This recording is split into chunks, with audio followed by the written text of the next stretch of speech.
अस्सलाम वालेकुम एवरीवन। इस वीडियो लेक्चर में इंटरमीडिएट कैटेगरी आईबीएस अखर का पेपर जो 13 जून 2023 को हुआ है सिंध में, इसके एमसीक्यूज़ डिस्कस करेंगे। बहुत ही इंपॉर्टेंट वीडियो लेक्चर है, एंड तक क्लास में देखिएगा।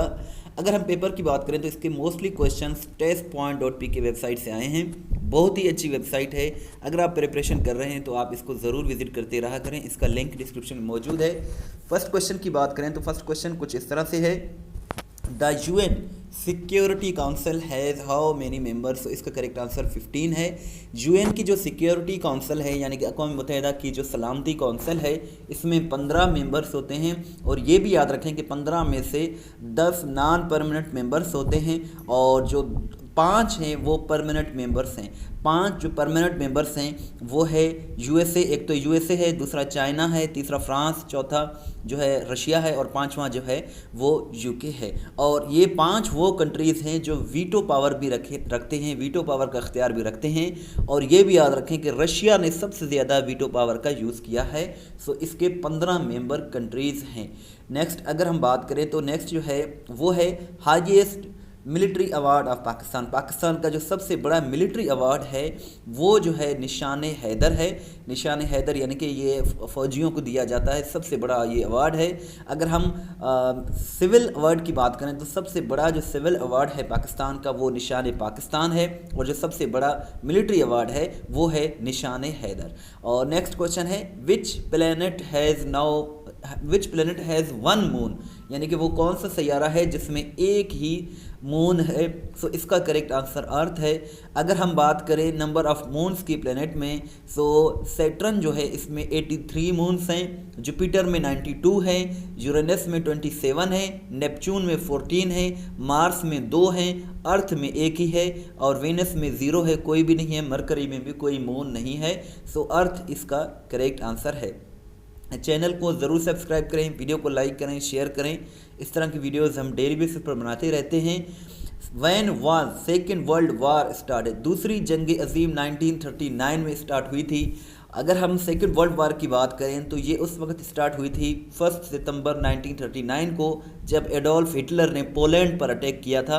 पोलैंड वही यूरोप का कंट्री है जिसका जो कैपिटल है वो वारसा है। इस पर 1939 में 1 सितंबर को अटैक किया था एडोल्फ हिटलर ने। फिर सेकेंड वर्ल्ड वार शुरू हुई थी। और ये भी याद रखें कि सेकेंड वर्ल्ड वार सितंबर में ही शुरू हुई थी और ऑफिशियली सितंबर में ही एंड हुई थी। और ये जब एंड हुई थी वो डेट था 2 सितंबर 1945। 2 सितंबर 1945 को दूसरी जंग अजीम ख़त्म हुई और सितंबर के बाद अक्टूबर में फिर अक़वाम मुत्तहिदा को जो है इस्टेब्लिश किया गया था। सो यही इसका करेक्ट आंसर है। My sister loves to draw sketches as she is good at drawing. जब कोई भी शख्स किसी चीज़ में माहिर हो तो वहाँ हम गुड एट का यूज़ करते हैं। शी इज़ गुड एट, सो यही ठीक है। She is good at dancing, she is good at drawing. इस तरह हम गुड के बाद एट लगाएंगे जब वो किसी चीज़ में माहिर हो। The land of Kiwis, Kiwis का जो लैंड है, सरजमीन है, वो न्यूजीलैंड को कहा जाता है। न्यूजीलैंड इसका करेक्ट आंसर। न्यूजीलैंड का जो कैपिटल है वो वेलिंगटन है। कंस्टेंटी वाज ओल्ड नेम ऑफ, तो ये जो है इस्तंबुल का ओल्ड नेम है, इस्तंबुल का। इसको कुस्तुनिया भी कहते हैं। सो ये इस्तंबुल यानी कि तुर्की का ओल्ड नेम है और ये तुर्की का एक इम्पोर्टेंट शहर है। तुर्की का जो कैपिटल है वो अंकारा है, लेकिन इस्तंबुल इम्पोर्टेंट इसका शहर है। टर्किश लिरा जो है वो तुर्की की करेंसी है। Sindh provincial museum is located in, so ये जो है हैदराबाद में लोकेटेड है। रानी बाग कासिमाबाद हैदराबाद में ये लोकेटेड है। सो यही इसका करेक्ट आंसर है, हैदराबाद। हैदराबाद सिंध का दूसरा सबसे बड़ा सिटी है कराची के बाद। First prime minister of Pakistan was Liaquat Ali Khan और इन्हें 16 अक्टूबर 1951 को शहीद किया गया था रावलपिंडी में। ये पाकिस्तान के पहले वज़ीर आज़म थे। पाकिस्तान के फर्स्ट जो प्रेसिडेंट थे वो सिकंदर मिर्ज़ा थे। Which city was destroyed in 1935, सो कोयटा इसका करेक्ट आंसर है। 1935 में कोयटा में एक शदीद ज़िलज़िला आया था। 31 मई 1935 को सुबह के टाइम ये ज़िलज़िला आया था और इसमें करीब 80,000 लोग मारे गए थे। सो ये कोयटा जो शहर था ये कम्प्लीटली ये तबाह हो गया था। और कोयटा का उस वक्त से पहले यानी कि 1935 से पहले कोयटा का जो नाम था वो शालकोट था, बाद में इसका नाम कोयटा रखा गया। सो यही इसका करेक्ट आंसर है। लोकेशन ऑफ फर्स्ट वही, यानी कि पहली वही जब नाजिल हुई तो वो कौन से मकाम पर नाजिल हुई? ये कैव हिरा, गार हिरा में नाजिल हुई, जब नबी सल्लल्लाहु अलैहि वसल्लम की एज 40 साल 6 माह के करीब थी, यानी कि 40 ईयर 6 मंथ्स के करीब फिर उन पर ये पहली वही नाजिल हुई कैव हिरा, यानी कि मक्का में। सो यही इसका करेक्ट आंसर है। Extension of MS Word 2016, so इसका जो करेक्ट आंसर है .docx, ये एक्सटेंशन है MS वर्ड 2016 का, और यही इसका करेक्ट आंसर है। To save a work book shortcut की, सो जो शॉर्टकट की जो सेव करने के लिए है वर्क बुक को वो Ctrl+S है, Ctrl+S का करेक्ट आंसर है। Ctrl+B जो है वो बोल्ड के लिए होता है। The सिनोनियम of address is, address का जो सिनोनियम है या जो इसका जो मतलब है वो ये है, a form speech that is made in front of an audience, उसको एड्रेस कहते हैं। एक तो एड्रेस वो होता है पता किसी का, किसी की लोकेशन की, उसका पता क्या है, एड्रेस क्या है। एक एड्रेस जब ये वर्ब हो तो इसका मतलब होता है एक स्पीच देना या तकरीर करना या खिताब करना, उसको एड्रेस भी कहते हैं। सो यही इसका करेक्ट आंसर है। सिनोनियम ऑफ अटैम्प, अटैम्प का जो सिनोनिम है वो एफर्ट है। अटैम्प का भी मतलब होता है कुछ करना, कुछ कोशिश करना, एफर्ट करना। सो एफर्ट इसका करेक्ट आंसर है। The antonym of loud is low, low इसका करेक्ट आंसर है। लाउड का मतलब होता है तेज़, लो का मतलब होता है जो कम हो उसको लो कहते हैं। सो यही इसका करेक्ट आंसर है। अपोजिट ऑफ क्लोज्ड बहुत ही इजी है, अपोजिट ऑफ क्लोज्ड का है वो ओपनड है, यही इसका करेक्ट आंसर है। फाइंड एरर, सो ये एक सेंटेंस है, पूछा जा रहा है कि यहाँ क्या एरर है। Over 400 years ago there lived a king called Akbar, so यहाँ जो है हंड्रेड्स में एस का यूज़ नहीं किया जाएगा। ओवर 400 ईयर्स अगो, यहाँ जो है एस है ये ठीक है, ये वाला एस नहीं आएगा। सो इसी पार्ट में जो है एरर है। सो यही इसका करेक्ट आंसर है, हंड्रेड्स में जो है एरर है। नेक्स्ट अगर हम बात करें तो नेक्स्ट क्वेश्चन भी एरर का ही है। The mullah made the emperor laughed, so यहाँ देखिए मैड फिर यहाँ एम्परर का यूज़ किया गया है, तो यहाँ हम थर्ड फॉर्म ऑफ वर्ब का यूज़ नहीं करेंगे। The mullah made the emperor laugh, laugh का यूज़ किया जाएगा, ये ईडी का इस्तेमाल नहीं किया जाएगा। सो इसी में लाफ्ड में जो है यहाँ एरर है।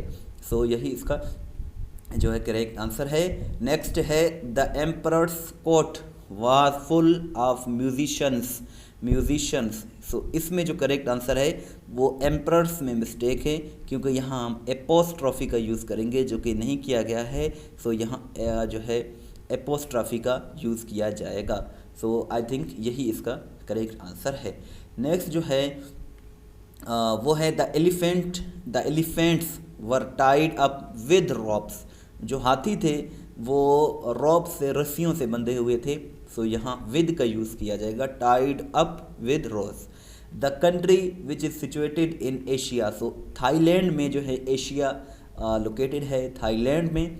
थाईलैंड की अगर हम बात करें तो ये वही कंट्री है जहाँ आसियान को बनाया गया था, यानी कि आसियान जो कि एक ऑर्गेनाइजेशन है, इसको 8 अगस्त 1967 को थाईलैंड में बनाया गया था। लेकिन इसके करंटली जो हेडक्वार्टर है वो जकार्ता में है, इंडोनेशिया में। आसियान का पाकिस्तान मेंबर नहीं है। सो इसको 8 अगस्त 1967 को थाईलैंड में बनाया गया था। थाईलैंड के जो कैपिटल है वो बैंकॉक है, बैंकॉक में ही आसियान को बनाया गया था।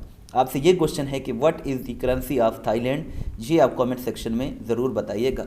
नेक्स्ट क्वेश्चन है स्पेलिंग का, स्पेलिंग पूछा गया था प्लेटफॉर्म का। प्लेटफॉर्म का जो करेक्ट स्पेलिंग है वो है PLATFORM, ये प्लेटफॉर्म का जो है करेक्ट स्पेलिंग है।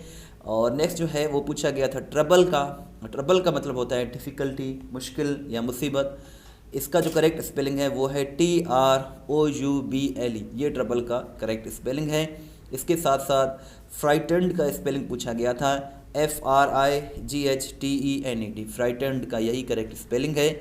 इसके साथ साथ पैलेस, पैलेस का मतलब होता है महल, इसका जो स्पेलिंग है वो है PALACE, ये इसका करेक्ट स्पेलिंग है। The United states of America has democracy, democracy है यहाँ डेमोक्रेसी वो होता है जहाँ शहरी जो हैं, सिटीजन्स जो हैं, वो वोट दें कि किसको प्रेसिडेंट बनना है या किसको नहीं बनना है। सो अमेरिका में यही सिस्टम है, डेमोक्रेसी सिस्टम है। यहाँ मोनार्की नहीं है, मोनार्की कहते हैं बादशाहत को, तो बादशाहत नहीं है यूएस में। यूएस की अगर हम बात करें तो यहाँ इलेक्शंस होते हैं, 4 साल के बाद इलेक्शंस होते हैं, फिर 2 साल के बाद मिड टर्म इलेक्शंस होते हैं। सो करंट जो प्रेसिडेंट हैं यूएस के वो हैं जो बाइडन, और ये भी याद रखें कि नवंबर के फर्स्ट वीक में इलेक्शंस होते हैं यूएसए में, फिर नवंबर दिसंबर छोड़ के जनवरी में इनकी जो तकरीब हलफ की तकरीब होती है वो 20 या 21 जनवरी को होती है। सो डेमोक्रेसी इसका करेक्ट आंसर है। Coldest continent of the world, दुनिया में सबसे ज़्यादा जो ठंडा जो बर आज़म है वो अंटार्कटिका है। कहा जाता है कि 97% से ज़्यादा अंटार्कटिका जो है वो बर्फ़ से ढका हुआ है। सो यहाँ सबसे ज़्यादा ठंड पड़ती है। सो यही इसका करेक्ट आंसर है। और अंटार्कटिका में कोई कंट्री नहीं है, कोई परमानेंट जो है वहाँ के रिहायशी नहीं है, क्योंकि यहाँ बर्फ़ ज़्यादा पड़ती है। सो यही इसका करेक्ट आंसर है। Which does not share border with Sindh, यानी कि कौन सा जो वो प्रोविंस है वो सिंध के साथ बॉर्डर शेयर नहीं करता, वो केपीके है। बलूचिस्तान के साथ भी सिंध बॉर्डर शेयर करता है, अरबियन सी के साथ भी, और इसके साथ साथ पंजाब के साथ भी, लेकिन केपीके सिंध से थोड़ा दूर है, इसीलिए इसके साथ बॉर्डर शेयर नहीं करता। कैपिटल ऑफ इंडिया पूछा गया है। इंडिया की अगर हम बात करें तो साउथ एशिया का ये कंट्री है। इसका जो कैपिटल है वो न्यू दिल्ली है। बम्बई इसका इम्पोर्टेंट सिटी है, लेकिन कैपिटल नहीं है। मुंबई, इसका जो पुराना नाम था वो बम्बई था। और आपसे ये क्वेश्चन है कि पहले मुंबई का पुराना नाम बम्बई था, तो बम्बई से ये जब मुंबई बना तो ये नाम किस साल में चेंज किया गया था, ये आप कमेंट सेक्शन में ज़रूर बताइएगा। करंट जो इंडिया के प्राइम मिनिस्टर हैं वो नरेंद्र मोदी हैं। करंट जो प्रेसिडेंट हैं वो खातून है द्रौपदी मुर्मू। वो जो ट्राइबल वुमेन हैं इंडिया की, वो करंट जो है इंडिया की प्रेसिडेंट हैं। बाकी सवालात नीचे दिए गए लिंक पर क्लिक करेंगे, वहाँ आपको बाकी सवालात मिल जाएंगे। testpoint.pk बहुत ही अच्छी वेबसाइट है, मोस्टली क्वेश्चंस इसी वेबसाइट से आते हैं। ये वो वेबसाइट है जहां आप अपना टेस्ट भी ले सकते हैं, PDF भी डाउनलोड कर सकते हैं। इसका लिंक डिस्क्रिप्शन में मौजूद है। इस वीडियो को लाइक करें, शेयर करें। Thanks for watching till and. दुआ में याद रखें, अगर आप हमें व्हाट्सएप के स्टेटस में फॉलो करना चाहते हैं तो ये हमारा व्हाट्सएप नंबर है। दुआ में याद रखें। अल्लाह हाफ़िज़।